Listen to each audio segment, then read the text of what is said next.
pagkain, kung ano pa mga sa oras ng biglaang kalamidad, di ba? So, dyan pumapasok itong mga foundation, mga kawang gawa. Nagtutulong-tulungan po sila. Kaya papalakpakan natin talaga yung mga ito. At tunay na nakakahanga-hanga. Di ba? Pero ha? Pero ha? Ulitin natin. Motibo ano nga ba?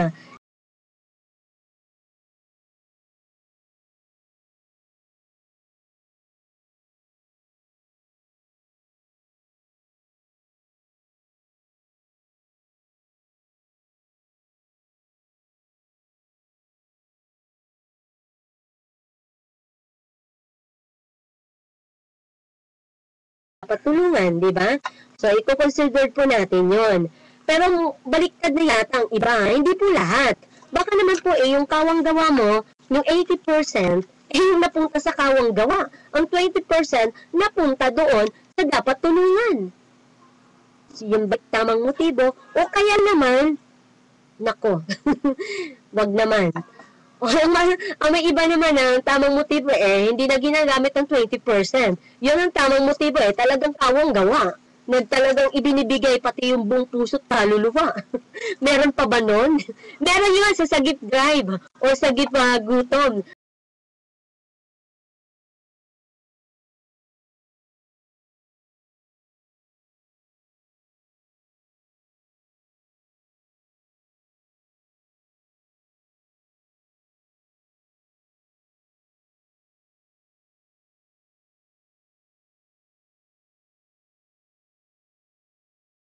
Motibo. Kapag malinis ang motibo mo, hindi ka takot na tingnan o busisiin yung inyong gawain sa pagkakawang gawa. Di ba?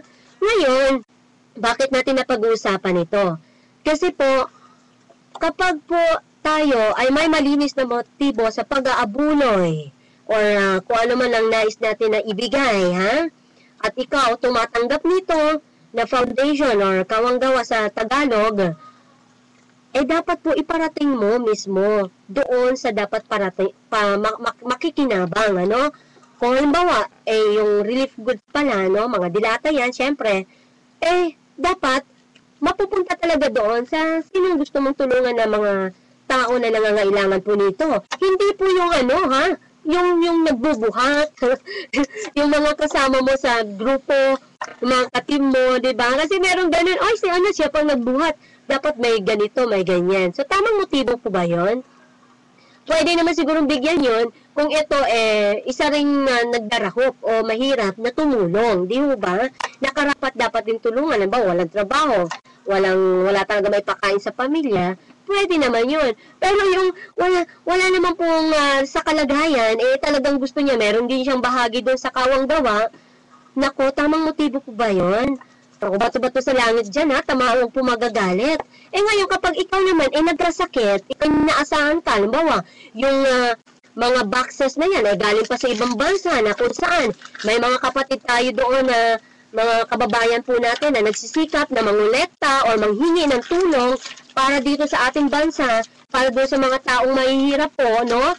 Na wala na makain, walang damit, may mabubuting puso po na mga kababayan natin sa ibang bansa, nanghingi po talaga doon na nakakahiya naman po ang ganun, di ba?